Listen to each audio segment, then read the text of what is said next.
ठीक है, कल हमारी बात हो रही थी एरेस पे, ठीक है, और ये हमारी डिस्कशन हुई थी कि एरे जो है वो मेमोरी में एक साथ बन जाते हैं, इनको एक्सेस करना आसान होता है। फिर शॉर्ट हैंड नोटेशन पे बात हुई थी। इसके अलावा हमने ये देखा था कि डायनेमिक एरे क्या होते हैं, ये सारी चीज़ें डिस्कस की थी। फिर मज़ीद ये कि हमने एक दो प्रोग्राम्स बनाए थे। ये मैंने आपको टास्क दिया था, जो कि मैंने कहा था कि कल तक आपने ये टास्क करके लाना। ठीक है, कर लिया था ये?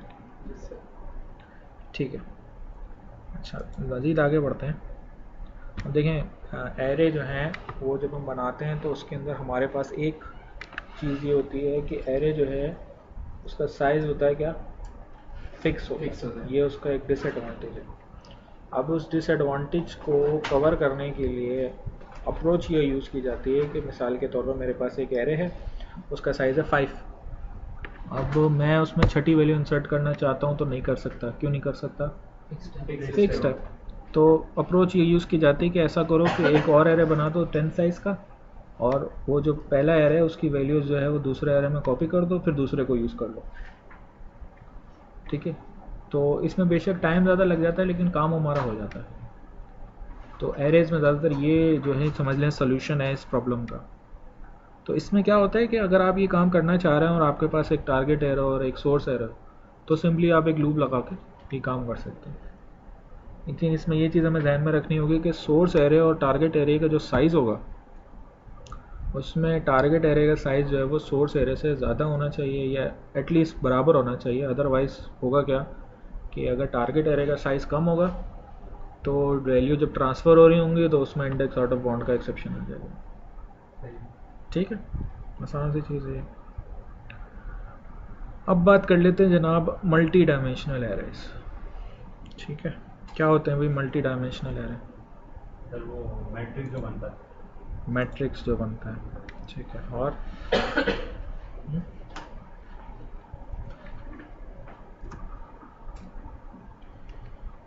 चलें, अच्छा देखें, आप एक 2 डायमेंशनल एरे बनाते कैसे हैं जावा में? ऐसे बनाते हैं, जी सर। जैसे मैंने लिख दिया 3 और यहाँ पे लिख दिया 3, ये बन गया एक 2 डायमेंशनल एरे। ठीक है, इसको आप कहते हैं स्टैटिक 2 डायमेंशनल एरे। ठीक है, इसमें यूज़र से इनपुट लेने के लिए अगर आपको काम करना है तो आपको पता है कि आपको नेस्टेड लूप यूज़ करना पड़ता है, सही है, और फिर इसमें ये इस तरीके से काम होता है। अच्छा, आप देखें यहाँ पे जो है वो एक चीज़ जो है वो हमें अंडरस्टैंड करनी है। तो क्या है कि अगर हम 2 डायमेंशनल एरे की बात करें तो ये जो 2 डायमेंशनल एरे होता है ना, इसको हम कह सकते हैं कि ये 2 डायमेंशनल एरे है एक्चुअली। 2 डायमेंशनल एरे जो है वो है actually combination of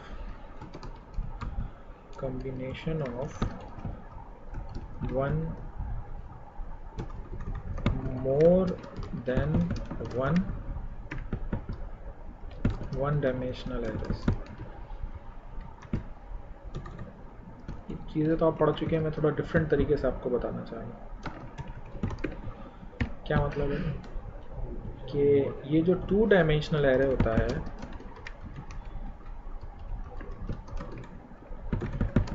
array is combination of more than one dimensional array. क्या मतलब है? जैसे अगर मेरे पास एक ये एक 1 डायमेंशनल एरे है, ठीक है, और इसमें हम करते ये हैं कि डिफरेंट इसके ब्लॉक्स बना देते हैं।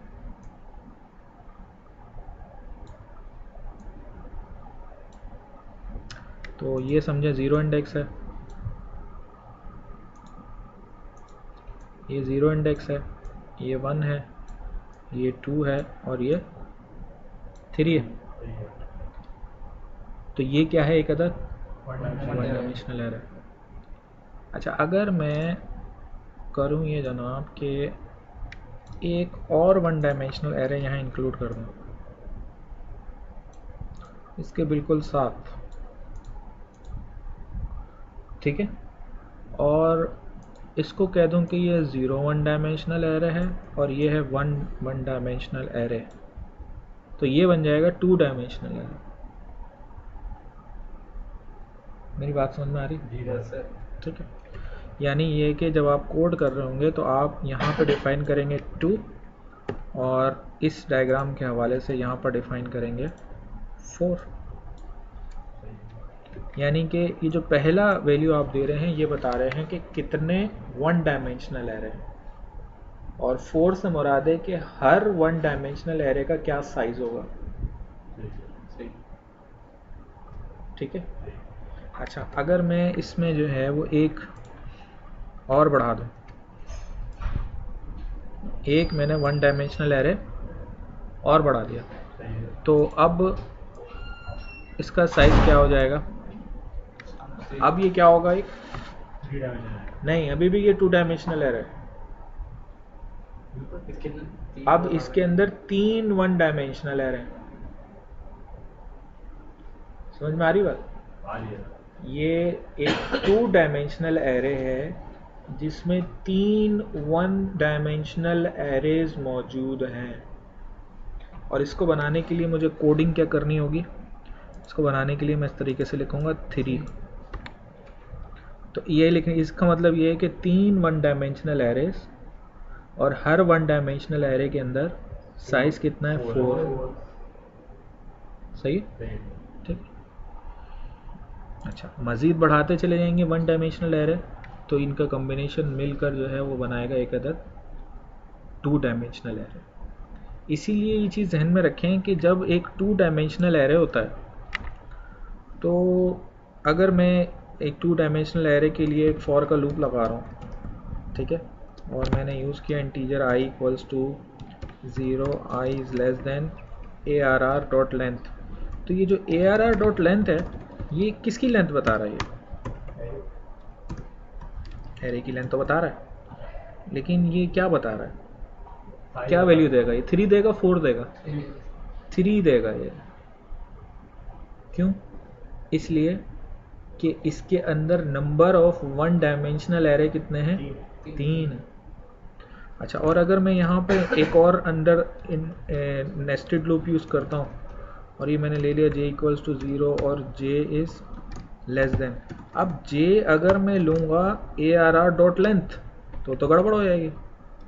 क्यों गड़बड़ हो जाएगी? ये तो वही 3 रिटर्न करेगा, तो ये तो गलत है। तो ये जहन में रखें कि आप हमेशा ये क्या करते हैं, आप यहाँ इस तरीके से लिख देते हैं i arr डॉट लेंथ का मतलब ये है कि ये देखें, ये है arr, ये है actually arr 0 dot length. arr 0 dot length कितनी है? 4 है। समझ में आ रही बात? और इसी तरीके से ये आपके पास क्या हो जाएगा जनाब, और ये आपके पास क्या होगा? arr 1 dot length, 1 dot length भी 4 ही होगी, लेकिन जब आप एक्सेस करेंगे तो ये आपको इस तरह करना पड़ेगा। और इसी तरीके से जनाब यहाँ पर आपके पास ये जो है वो arr 2 डॉट लेंथ होगी।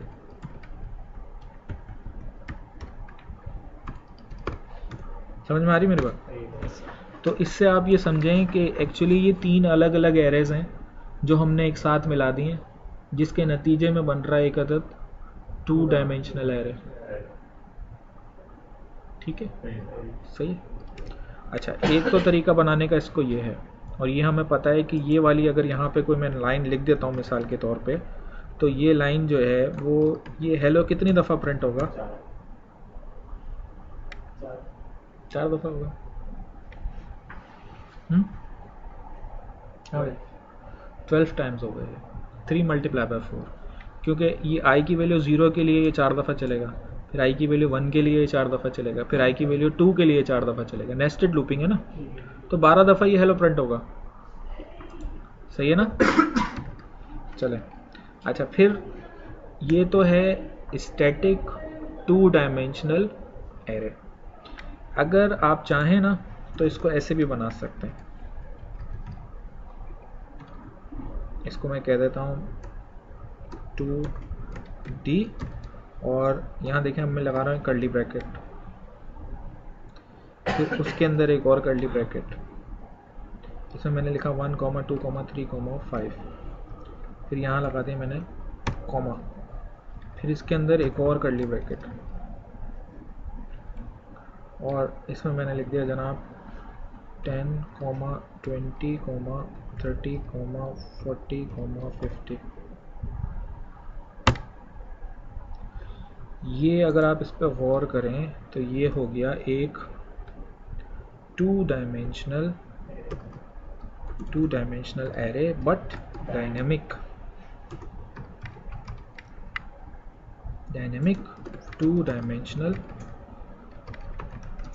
एरे, क्योंकि इसमें वैल्यूज हम यही डिफाइन कर रहे हैं, शॉर्ट एंड नोटेशन यूज कर रहे हैं।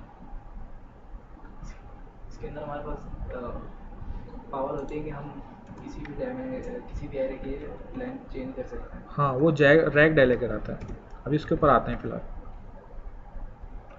तो जनाब ये हमारे पास देखें, अगर आप गौर करें तो इससे भी आपको ये चीज़ समझ में आनी चाहिए कि एक्चुअली ये दो 1 डायमेंशनल एरेज हैं जिनके मिलने से बन रहा है एक अदद 2 डायमेंशनल एरे।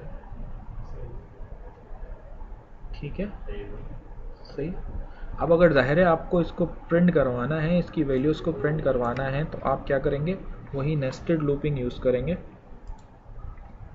ठीक है, और यहाँ पे आपको क्या लिखना पड़ेगा 2D, सही है, और यहाँ पे भी क्या लिखना पड़ेगा 2D। फिर अगर आप वैल्यू प्रिंट करवा रहे हैं, जैसे आप प्रिंट करवा रहे हैं जनाब ARR 2D I, I और J, तो वैल्यूज प्रिंट होंगी इसकी। सही है, आउटपुट देख लेते हैं।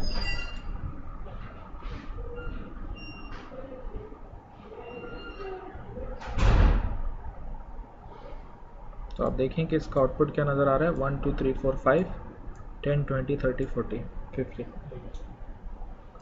समझ में आ रही बात? ठीक है, तो ये जो है वो आपके पास है। अच्छा, आप अगर एक साथ करना चाह रहे हैं तो ये आप प्रिंट एलन हटा दें, यहाँ पे लगा दें,